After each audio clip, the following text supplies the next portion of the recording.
Kenapa ada hukum demikian? Masuk ke sini dulu nih. Ya, saya mau tanya sebentar. Bapak Ibu, yang para ayah dulu ya, laki-laki lah terutama. Kalau mencari rizki dalam konteks bekerja ya, untuk materi. Karena rizki itu nanti ada ketenangan, anak-anak, keturunan itu rizki juga.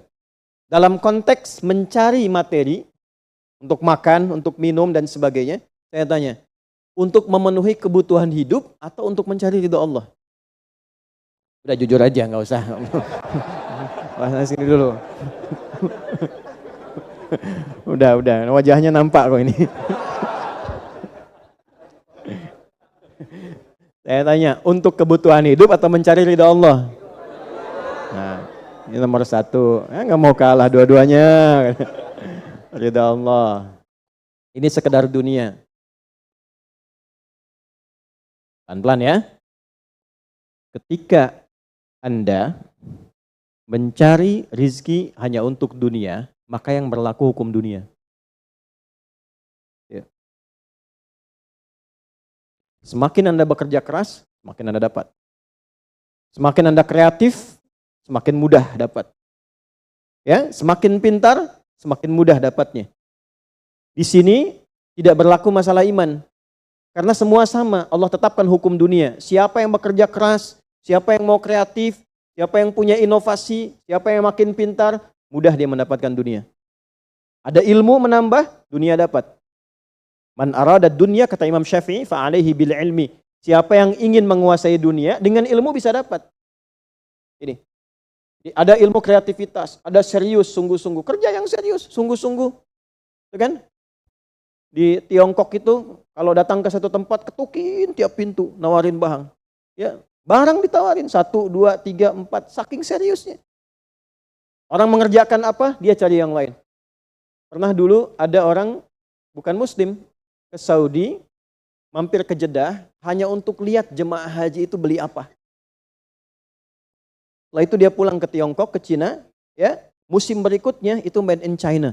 Semua buatan Cina tuh, yang tasbih Cina, yang sajadah Cina, dan harganya jauh di atas harga-harga standar.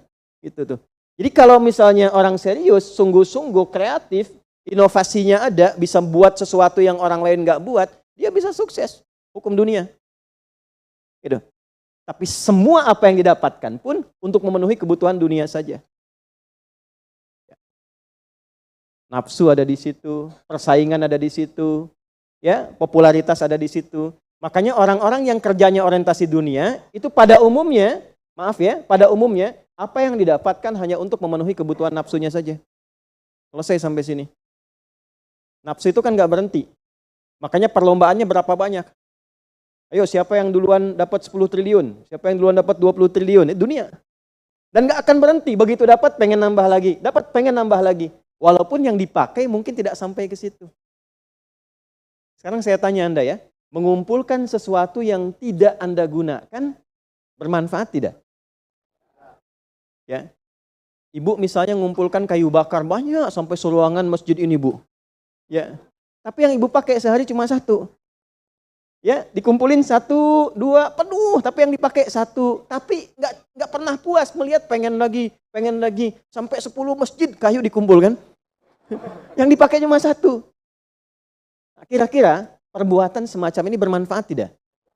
Nah, jika ada orang yang banyak bekerja, hanya membutuhkan sesuatu untuk memenuhi keinginannya saja, ketahuilah Anda terjebak dalam kehidupan duniawi. Mohon maaf sebesar-besarnya. Jadi kalau bekerjanya hanya untuk tambah tabungan lagi, cek saldo, bandingkan dengan teman-teman, tapi dari apa yang dikumpulkan tidak membuat Anda lebih baik. Ya, yang paling bahaya tuh gini, pas sakit carinya obat generik. Padahal kayaknya minta ampun gitu. Ya, itu menunjukkan bahwa ada sifat dunia yang menguasai. Pada diri pribadi pun bersifat masih kikir. Nah ini ya, ini yang berbahaya ini. Ya, kalau bekerjanya nggak ada masalah, serius dapat nggak ada masalah. Cuma yang dapat ini mengeluarkannya seperti apa?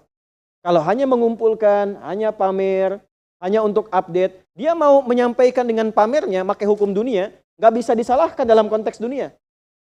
Walaupun secara moral dalam hukum agama ini tidak dibenarkan. Jelas nggak sampai sini? Ya, sekarang saya tanya, ada nggak orang misalnya OKB misalnya, orang kaya baru gitu. Nah, baru kaya langsung pasang status, ada yang begitu? Ya, dapat mobil baru pasang status, ada yang begitu? Nah, ini biasanya semakin banyak dilakukan terjebak dengan hukum dunia. Tugas kita mendoakan, bukan mencela. Oh pasti si itu tuh, bukan ya, jangan seperti itu. Ya, tugas kita mendoakan kembali dan sehingga dengan doa itu mudah-mudahan sampai kepada jiwanya untuk bisa berubah. Sehingga diarahkan pada yang lebih baik. Tapi maksud saya begini, kalau ada di antara yang ngaji itu terpedaya dengan sistem seperti ini, dia bekerja, tambah lagi, tapi penambahan itu alhamdulillah tidak membuat kehidupannya lebih baik dan bermanfaat, dia terjebak dalam kehidupan dunia. Pada akhirnya berlaku hukum akhir dunia. Hukum akhirnya? Fana. Dunia itu kan punya dua arti, satu cepat, yang kedua rusak.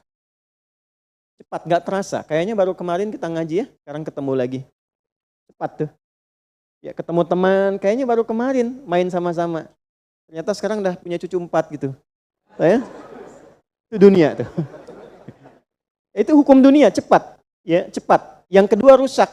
Semua dunia itu akan fana, rusak, sifatnya hilang, habis. Kalau bukan kita meninggalkan dunia, dunia yang meninggalkan kita duluan. Ini saya sering katakan, ini ada gelas nih, menampung air.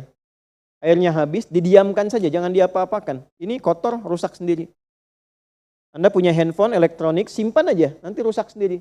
Sifat semua dunia itu rusak. Ya, di sepanjang kita berada di dunia, tubuh pun gak abadi. Yang ganteng-ganteng akan hilang dengan sendirinya gantengnya. Makanya ibu kalau cari suami ganteng nanti rugi tuh. Ya, baik sama, istri juga demikian, yang perempuan demikian. Semua selama di dunia hukum berlaku. Nah, harta juga begitu. Saat dikumpulkan banyak yang dihitung ini, kalau tidak sadar dengan, nah ini poinnya. Kalau tidak sadar dengan ketentuan hidup yang benar, pasti penyesalannya di akhir. Karena semua yang dikumpulkan itu pada akhirnya akan selesai hilang.